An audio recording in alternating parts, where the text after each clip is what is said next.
YouTube चॅनेलवर स्वागत करत आहे. मित्रांनो, मी आज तुमच्या पुढे एक अतिशय महत्त्वाचा विषय घेऊन आलेलो आहे की ज्यामध्ये तुम्हाला ज्येष्ठ नागरिकांना एक खुश खबर तर आहेच, परंतु त्याचबरोबर एक मोठा दिलासाही मिळालेला आहे. ही खुश खबर आणि हा मोठा दिलासा मित्रांनो आपल्याला मुंबई उच्च न्यायालयाने दिलेला आहे आणि मुंबई उच्च न्यायालयाने ज्येष्ठ नागरिकांच्या निर्वाहाचा कायदा आणि कल्याणाचा कायदा 2007 यातील सेक्शन 23 वर जी नवीन क्लॅरिफिकेशन दिलंय, जी नवीन माहिती दिलेली आहे, त्यामुळे आपल्याला मिळालेला आहे. कोणती आहे ती खुशखबर, कोणता आहे तो दिलासा? चला तर मग आपण मित्रांनो पाहूयात. मित्रांनो, तत्पूर्वी ज्यांनी कोणी अजूनही माझा हा YouTube channel advocate Pramod Dokale YouTube channel subscribe केला नसेल तर त्यांना विनंती आहे की त्यांनी हा यूट्यूब चॅनेल सबस्क्राईब करावा, बेल आयकनही दाबावं, म्हणजे त्यांना असेच महत्त्वाचे नवीन नवीन विषयावरची अतिशय त्यांच्या जीवनाला स्पर्श करणारी माहिती वेळच्या वेळी मिळत जाईल. मित्रांनो, ज्येष्ठ माता पिता व ज्येष्ठ नागरिक यांच्या निर्वाहाचा 2007चा जो कायदा आहे, तर ह्या 2007च्या कायद्यामधील कलम 4, कलम 5, कलम 23 ही अतिशय महत्वाची कलम आहेत. मित्रांनो, आपण सगळे रिटायर होतो. रिटायर झाल्यानंतर आपल्या पुढे जे प्रश्न असतात ते रिटायरमेंटला आपल्याकडे आलेली जी काही संपत्ती असते, मग ती स्थावर मालमत्ता असो किंवा जंगम मालमत्ता असो, म्हणजे आपलं घर असो किंवा आपल्याकडे असलेले पैसे, तर याचं व्यवस्थापन कसं करायचं हा एक महत्वाचा प्रश्न असतो. तर ह्या आपल्या संपत्तीचं रक्षण व्हावं म्हणून म्हातारपणी किंवा ज्येष्ठ झाल्यावर प्रत्येक नागरिकाला आर्थिक उत्पन्न असावं, त्यातला आर्थिक सुरक्षितता मिळावी म्हणून हा 2007चा कायदा. या 2007च्या कायद्यातील कलम 4 प्रमाणे माता पिता व ज्येष्ठ नागरिक ज्यांना स्वतःच्या कमाईमधून किंवा आपल्या मालकीच्या मालमत्तेमधून स्वतःचा निर्वाह करता येत नसेल, तर अशा सगळ्या ज्येष्ठ नागरिक व माता पिता यांच्या निर्वाहाची जी जबाबदारी असते ती त्यांच्या मुलांवर असते, नातवंडांवर असते. त्याचप्रमाणे मित्रांनो, ज्या ज्येष्ठ नागरिकांना स्वतःची अशी संपत्ती आहे, तर त्या स्वतःच्या संपत्तीतून त्यांचा स्वतःचा निर्वाह व्हावा आणि ती संपत्ती ही सुरक्षित राहावी, या उद्देशासाठी देखील हा मित्रांनो कायदा आपल्या सरकारने केलेला आहे. आणि त्याचमुळे ज्येष्ठ नागरिकांना आणि माता पितांना आपल्याच मालमत्तेतनं ज्येष्ठ झाल्यावर आपलं स्वतःच आर्थिक संरक्षण करता येतं आणि ते त्यांचं संरक्षण करण्यासाठी कलम 4 आणि कलम 23 हे दोन कलम मित्रांनो फार महत्वाची ठरतात. मित्रांनो, कलम 4 तर आपण बघितला, तर परंतु कलम 23 मध्ये अतिशय महत्वाचं हे कलम आहे की याच्यामध्ये ज्येष्ठ नागरिकाने ह्या अधिनियमाच्या प्रारंभानंतर त्याच्या मालमत्तेचे हस्तांतरित मुलं किंवा इतर सुखसोयी आणि भौतिक गरजा हस्तांतरकाला पुरवतील या अटीस अधीन राहून दानाच्या स्वरूपात किंवा अन्य प्रकारे हस्तांतरण केलेले असेल आणि अशा हस्तांतरिती अशा सुखसोयी व भौतिक गरजा पुरवण्यास नकार देईल किंवा कसूर करेल, त्याबाबत मालमत्तेचे उक्त हस्तांतरण हे कपटाने किंवा जबरदस्तीने किंवा गैरवाजवी दडपणाखाली करण्यात आले असल्याचे मानण्यात येईल आणि ते हस्तांतरकाच्या विकल्पानुसार न्यायाधिकरणाकडून शून्यवत म्हणून घोषित करण्यात येईल. म्हणजेच आई वडिलांनी किंवा ज्येष्ठ नागरिकांनी आपलं राहतं घर, आपली संपत्ती किंवा आपले पैसे आपल्या मुलांना दिले आणि त्यांच्याकडून त्याबद्दल कुठलाही मोबदला घेतला नाही, तर अशा वेळेला त्या आई वडिलांनी जर त्या मुलांच्या बरोबर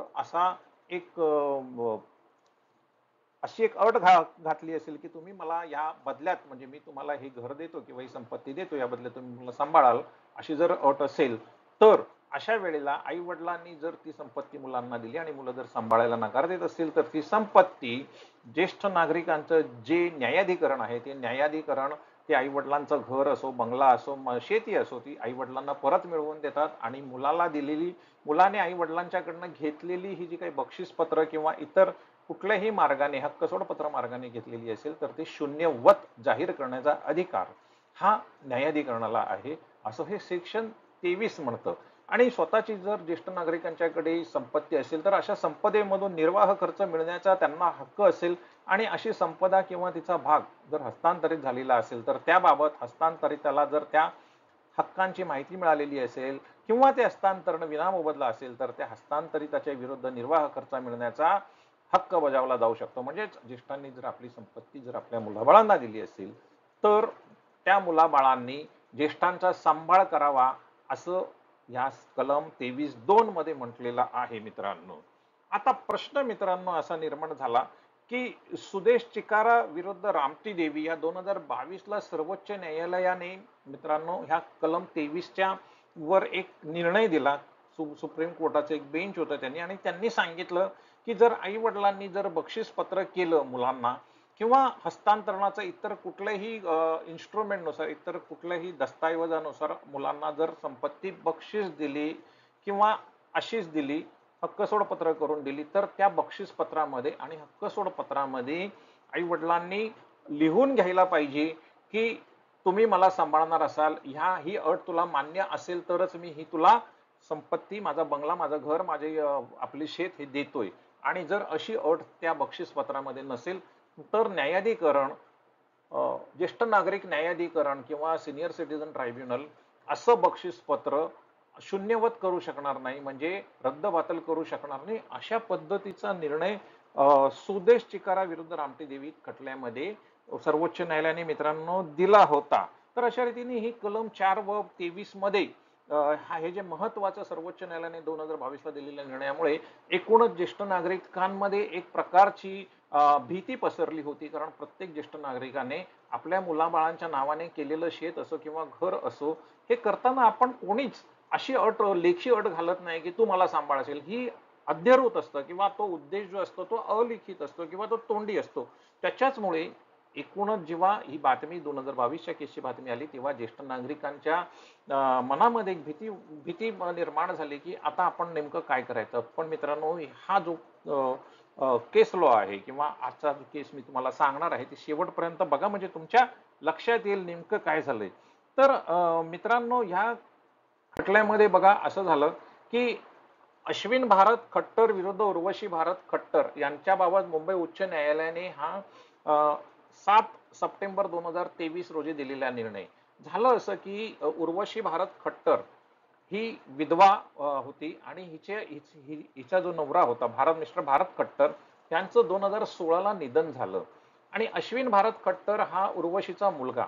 तर ह्या अश्विन भारत खट्टरच्या नावाने उर्वशी भारत खट्टर जे आता विधवा आहेत त्यांनी 2017ला अश्विनला काही गिफ्ट डीड दिली, 2 गिफ्ट डीड दिली. आणि ह्या गिफ्ट डीड मध्ये म्हणजे बक्षीस पत्र केली अश्विनच्या नावाने उर्वशीने, म्हणजे आईने, विधवा आईने, की बंगल्यामध्ये त्यांच्या 2 मालमत्तेमध्ये गिफ्ट डीड दिली. एका मालमत्तेमध्ये त्यांचा राहता बंगला होता उर्वशी यांचा, ज्याच्यामध्ये त्या 30 वर्ष राहत होत्या. त्या बंगल्यामध्ये त्यांचा 50% भाग होता, तो अश्विनच्या नावाने केला. अशा रीतीने त्या बंगल्यामध्ये अश्विन भारत खट्टर तो गिफ्ट डीड मिळाल्यावर राहायला आले तिथे.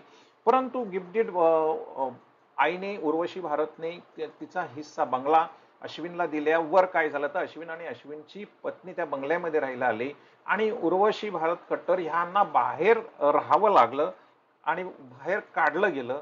आणि उर्वशी भारत खट्टर यांच्या लक्षात आलं की आपण गिफ्ट डीड केल्यानंतरच आपल्याला घराबाहेर आपल्या मुलांनी काढलंय, म्हणून त्यांनी सिनियर सिटीजन ट्रायब्युनलकडे म्हणजे ज्येष्ठ नागरिक न्यायाधिकरणाकडे कलम 4, कलम 5 व कलम 23 नुसार अश्विन भारत खट्टर म्हणजे मुलाकडून मेंटेनन्स, मेडिकल खर्च आणि अश्विन भारत खट्टर यांना घराबाहेर काढावं अशी इव्हिक्शनचं डिमांड, अशी इव्हिक्शनची मागणी केली न्यायाधिकरणाकडे. आणि ज्या गिफ्ट डीड नुसार अश्विन भारत यांना उर्वशी भारत यांनी आईने जे बक्षीस पत्र दिलं होतं ते रद्दबातल करावं अशी देखील विनंती आता न्यायाधिकरणाकडे उर्वशी भारत यांनी केली. त्यावेळेला त्या न्यायाधिकरणाने ऑर्डर देताना मात्र अशी ऑर्डर दिली की उर्वशी भारत खट्टर यांना मुलगा अश्विनकडनं मेंटेनन्स मिळणार नाही, त्या घराच्या बाहेर म्हणजे अश्विनला इव्हिक्शन करता येत नाही आणि अश्विन मेडिकल खर्च देखील देणार नाही. पण उर्वशी भारत खट्टर यांनी